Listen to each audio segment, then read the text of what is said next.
Hey creative friends, welcome to my channel, and here we are. It is Sunday the 22nd of October, and this is technically Saturday happenings from the 21st of October, but I didn't get to it yesterday because yesterday was full from the time I woke up until the time I went to bed.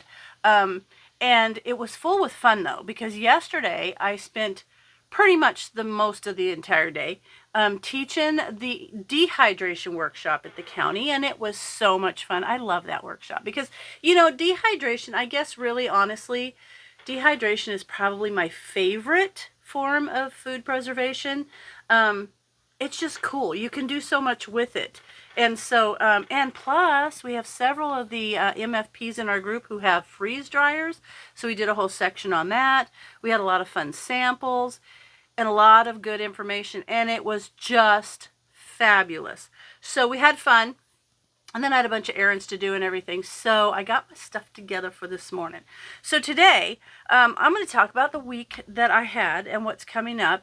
And so last week, I did the freezer pull. Now, we only have a couple of more weeks. Linda and I are doing that. Then we're going to have the big drawing. So if you've been watching the No Meat for 6 Months challenge between Linda at Linda's Pantry and I, be sure and go back and watch any of the videos you may have missed.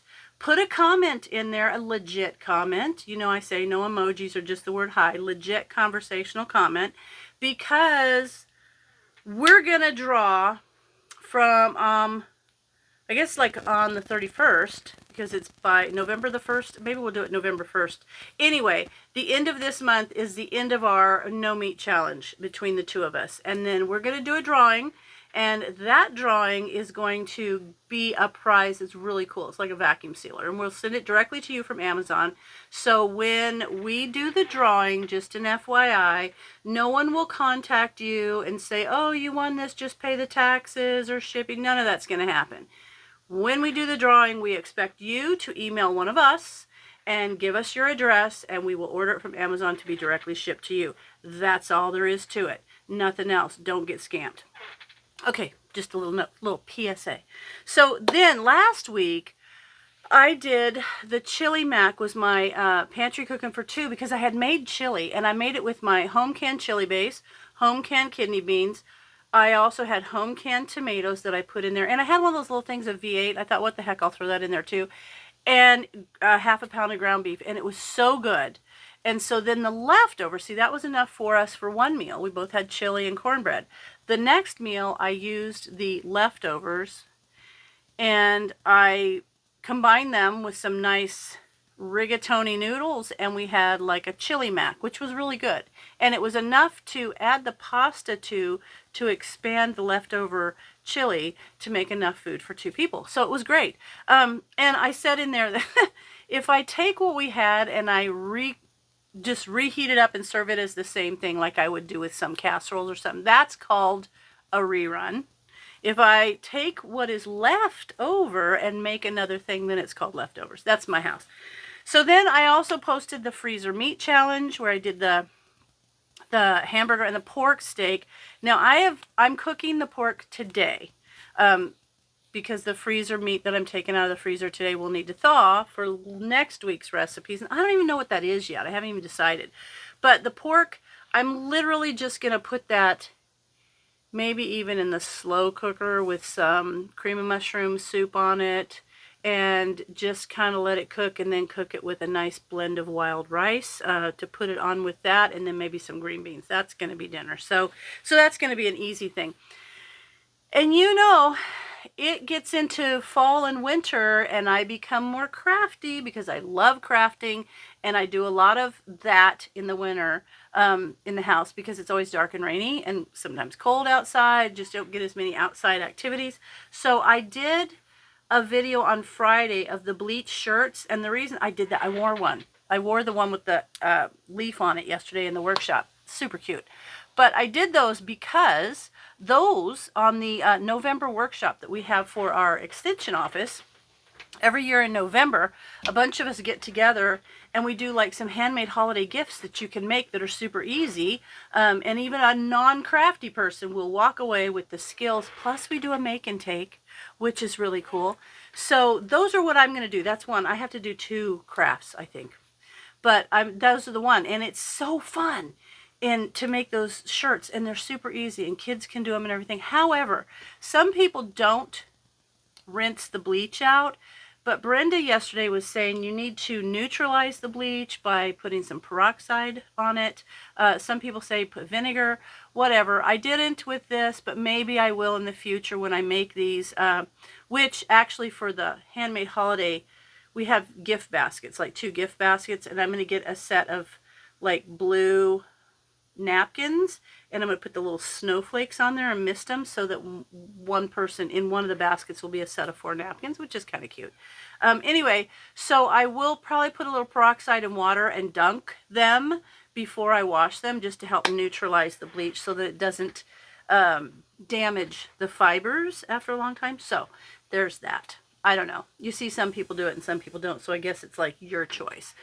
So there's that. That was what happened last week. Now, this week, I did that dehydration workshop, and it kind of made me feel like I need to get my dehydrator on my kitchen counter and make some stuff. And I have some pie filling that I canned a couple years ago on my pantry shelf. And I'm actually thinking of taking the pie filling and mixing it with one of the cans of apple sauce that I have. Because if you dehydrate just the pie filling, it's really high in sugar. But not only that, and I use the unsweetened apple pie filling, or apple sauce in the big can, the no sugar added kind. But it's super sweet, and also it's just so intense. If you add that quart jar of apple pie or whatever pie filling to a number 10 can of applesauce, it will make a whole bunch of fruit leathers, and it will still taste marvelous. So I'm actually thinking about doing some fruit leathers just for snacky things. So that's on my mind once I unload all the dehydration stuff from my car. It's still in there. So I got to do that. Then also I have started to, when we were on the cruise, I like goodies, like, goodies. Brian is a cookie, pie, cake, goodie, whatever eater. He will eat whatever. He loves it. But I'm trying to cut back seriously on sugar, caloric reasons, but anyway, so I went on, I know Splenda, it's, you can be one way or another with Splenda. But there are some good recipes there. So I did print out some Splenda recipes that I want to make. And so I'm going to start making a few of those sugar-free, especially getting toward the holidays. I think cutting back on sugar will be a good idea. And, there was an argument about whether Splenda is good for you. Well, some people say, well, the health implications of being overweight versus Splenda, weigh them out. So I just feel like if I can find a way to cut some sugar back, it's a good idea. Especially with the pie fillings and stuff that we can have a lot of sugar in them. So I want to kind of find other ways to cut sugar back. So I'm going to make a couple of those. In fact, one of the recipes I have for a thing that I absolutely love, and we're going to see how it turns out. I have 2 recipes I want to do. One of them is for the pecans, the spiced nuts that you make at the holidays. I want to make those. And there is a recipe that you can use Splenda or artificial sweetener with. So I'm going to try it. Part 2, there is a recipe that I found on the Splenda website. And when I do these, I will link them to you. And I will give you my honest opinion on whether they taste good. Because some people say they don't like the taste of it. So I'm on a mission. But I'm going to do, there's ginger snaps. And I kind of like the idea of doing some ginger snaps. So maybe I'll do those 2 things this week. And look at this. I went on my cruise. And I was busy before that. And then I just am busy again. So I haven't done essential oils in a while, but look, I have 2, actually I have 3 unopened kits because I have a lot of them. So if I get the recipes, I already have tons of essential oils, so I don't need to open the bottles that are in here. But there's recipes in here. There's number 3. So I will probably get to some of those recipes. And of course, I'm going to go down and do a video on the sublimation stuff. Put in the sea like this. Isn't this a cute little container? And it comes with a straw. But how you put like the design on here. But see, I did that one and the word autumn is upside down. Clearly, I don't know how I did that, but I did it. But anyway, I've got the printer all set up. I'm going to go down there and review how I set that up. I say down there because my paper crafting and crickety stuff is in a room downstairs. Upstairs is my sewing room, which got the big windows, and I can see my chicken coop in my yard and stuff. I love it because the better light is here. I need the better light when I'm sewing. So I'm going to go do some crickety crafty sublimational stuff because I'm making all the Christmas gifts this year. This year it's going to be all handmade Christmas gifts. And I even got these cool little, they're like a, you know, the Christmas trees that you get to hang in your car, they're air fresheners. You can get the blank, basically I say cardboard, but it's not, the blank material that they make those out of. And I got some of those, and I can sublimate pictures on there and then use essential oils to scent them. And then they even come with a little bag, you can gift bag, you can put them in. I think that's kind of a cool thing, to make some cool little essential oil blends and put them with a car air freshener. I'm making Christmas gifts this year. All the holiday gifts are going to be handmade. So there's that. Looking around thinking, is there anything else? I don't know. This is pretty much it for me, you guys. Saturday happenings on Sunday. I'm going to get busy. I got a busy, well, kind of a busy day. It's one of those days that I have all the things I want to do, and I have the whole day at home to do them. So let's just see how far we get. Okay, so as always, thanks for watching, and I'll see you in my next video.